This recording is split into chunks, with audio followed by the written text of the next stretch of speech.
All right, buckle up everybody, because today we are diving deep, deep into David Goggins' Can't Hurt Me.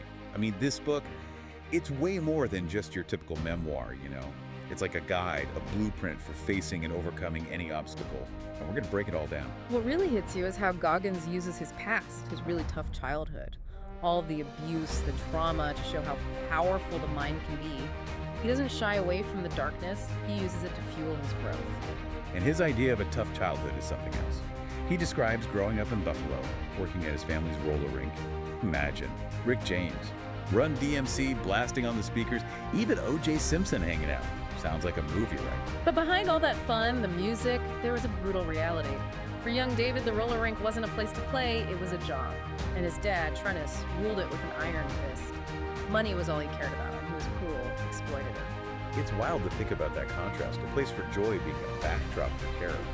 Goggins even tells this story where his dad, totally paranoid, almost shot him, just because he accidentally set off the house alarm. Living with that fear, the uncertainty, it had a huge impact. Goggins had to find ways to cope, to survive. He talks about making himself invisible, avoiding his dad's rage. As he got older, all that bottled up anger turned into rebellion. School wasn't much better. Learning disabilities, misdiagnoses, never really fitting in. But this is where you start to see that can't hurt me spirit emerging. Instead of giving up, he finds his own way to learn through sheer repetition. It's like all that hardship built this incredible resilience in him. He had to adapt, and you can see the seeds of his mindset. And this brings us to something I find really powerful, this idea of the accountability mirror. Goggins writes about this moment where he literally wrote down all his flaws on a mirror. Not to beat himself up, but to confront them head on, to use them as fuel. That's tough. Most of us avoid looking at our flaws that directly. Think about it. What would your accountability mirror reveal? It might be uncomfortable, but that honesty could be the start of real change. Exactly. It's not about self-hate. It's about radical acceptance as a way to grow. Acknowledging where you are so you can start moving towards where you want to be. And for Goggins, that movement was extraordinary. From 300-pound exterminator to Navy SEAL, it's almost unbelievable. Imagine that one day you're fighting roaches, the next you're aiming to be an elite soldier. What sparked such a massive shift? He talks about watching a documentary about the SEALs, being drawn to their mental toughness, their physical abilities. Something so random set him on a completely new path. But getting to SEAL training was just the beginning. His training, just reading about it, is exhausting. He has this mental technique he calls the cookie jar. Right, the cookie jar. This is where Goggins' ability to connect things really shines. He'd push through pain by remembering past victories. Imagine hitting a wall, and you could reach into this jar filled with your triumphs and use those memories to fuel your current effort. That's the power of it. That's brilliant, and he put it to the test. Goggins went through BUDS, one of the toughest training programs not once, but 3 times. He even endured 3 hell weeks. That's almost impossible. How did he survive that? It wasn't just physical strength. His mind was his weapon. Visualization, even using music from the movie Platoon to handle the pain. It goes beyond willpower. It's about cultivating an unbreakable mindset. So it's not about being superhuman, it's about accessing that inner strength we all have. Goggins is saying, if I can do this, anyone can. He truly believes that. And it leads us to another chapter, ultramarathon running. Goggins runs 100 miles with no training to raise money for fallen SEALs families. 100 miles, that's insane on its own, but with no training. That's dedication on a whole other level. This is where the power of purpose comes in. When we connect to something bigger than ourselves, we unlock something incredible. Aligning our efforts with a cause we believe in, it can fuel us through anything. What's your why that could unleash that kind of power? It's an incredible idea, and Goggins lives it. And as if 100 miles wasn't enough, he then goes for the Ultraman race. The Ultraman brutal 6.2-mile swim, 261-mile bike ride, then a 52.4-mile run. It pushes even the most elite athletes to their absolute limit. Let's pause for a second. Let that sink in. The scale of these challenges is mind-blowing. But what's fascinating is Goggins' approach. Right, he didn't just blindly charge in. He was strategic, breaking things down into smaller, manageable goals, analyzing his strengths and weaknesses, anticipating problems, having backup plans. And that's a crucial lesson for anyone with big goals, whether it's running or a work project. Planning, adapting, being prepared for setbacks, it's all essential. And what's interesting is even with all that planning, he didn't always win. He lost the Ultraman, and instead of just moving on, he really dug into why he lost, what went wrong. That willingness to examine his failures, that's what sets him apart. He doesn't just accept defeat, he learns from it. Yeah. So what were some of the takeaways from that experience? He realized he hadn't gone deep enough with his strategy, hadn't fully thought through all the problems that could pop up, and those backstops, those backup plans, weren't strong enough. So it's not just about grit, it's about combining that with smart thinking, adaptability. Even with willpower, you need a plan and the ability to adjust when things change. Exactly. And he applied this to other areas too, like increasing diversity in the SEALs. He saw the barriers, the bias, especially for people of color, and he tackled it with the same intensity as his training. He didn't just complain, he actively tried to make a difference. What did that look like? He traveled all over, speaking at schools, community centers, sharing his story, encouraging young people from underrepresented backgrounds to consider the military. He was a living example, challenging the idea that certain careers were off limits. Breaking down those mental barriers, showing them what's possible. I love that he didn't just talk, he took action. Absolutely, and it wasn't just speeches. He got involved, trained alongside aspiring recruits, pushing them. A mentor, a guide, showing them they could succeed, even in a field as tough as the SEALs. That really highlights his belief in mentorship and leading by example. Not just telling people, but showing them. Did he do this in other parts of his life as well? There's this great story when he was in Colorado, prepping for the Leadville 100, one of the toughest ultramarathons out there. He took time to meet with local students, and he didn't just chat. He took them on grueling hikes up 14,000-foot peaks. Wow. Talk about a memorable lesson in pushing your limits. He constantly went above and beyond to inspire others, actions and words. Yeah, that's what makes his story so captivating. He doesn't hide from the challenges, the failures, the vulnerability. He embraces them as opportunities to grow for himself and the others.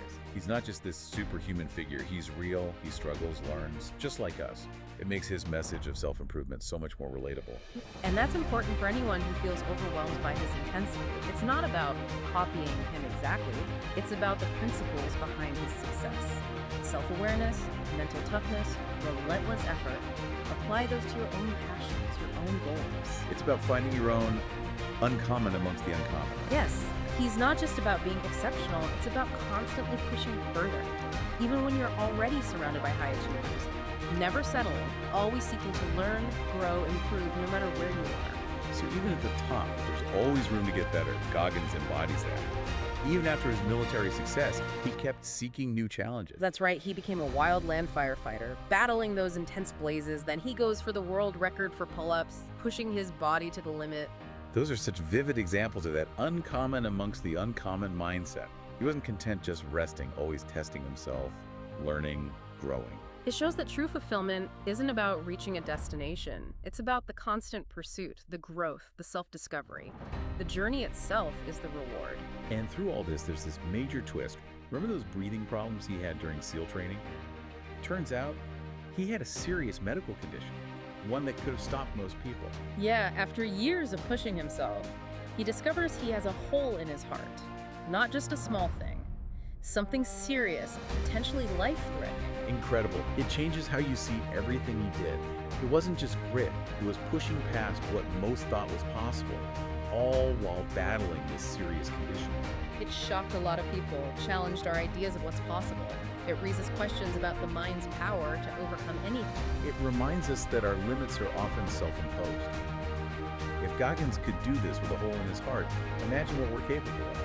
If we really harness our minds, challenge those limiting beliefs. But it's important to note, Goggins himself says he might have pushed too far at times. He's not saying ignore your limits or medical advice. Right, it's a balance. And even Goggins, with all his mental strength, had inner struggles.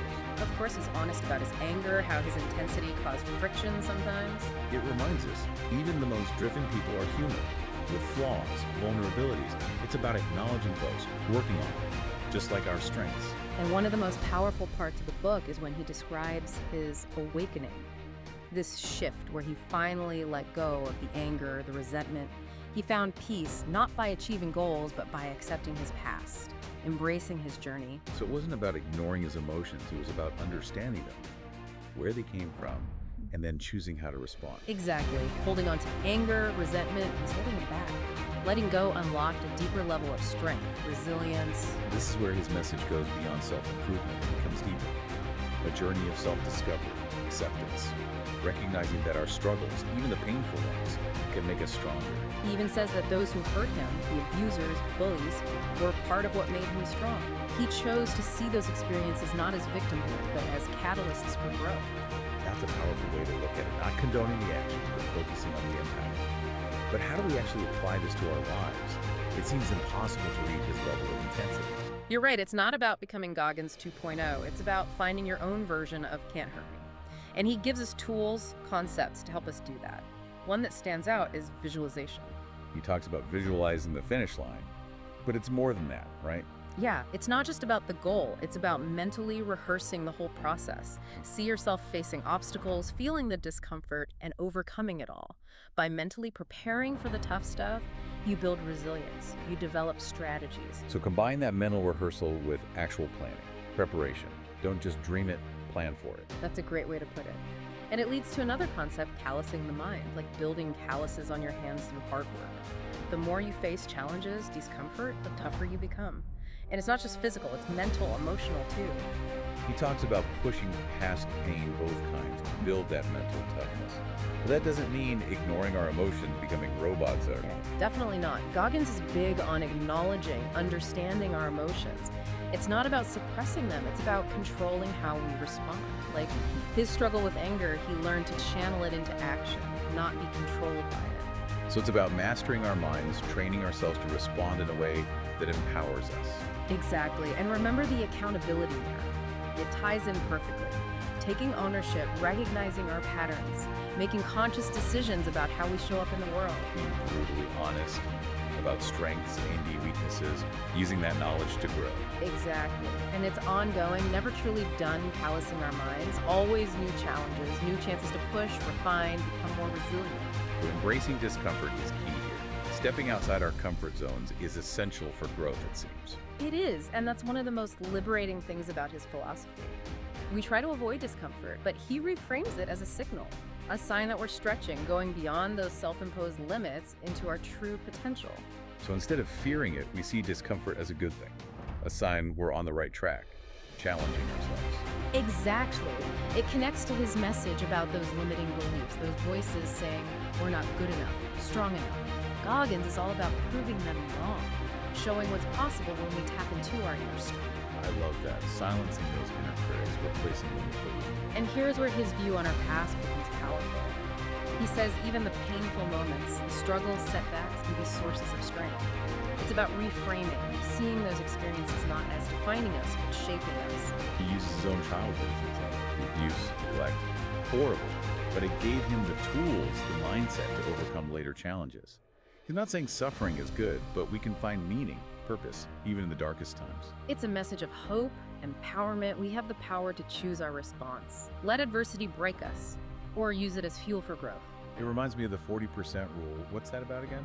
He believes most of us only use about 40% of our true potential.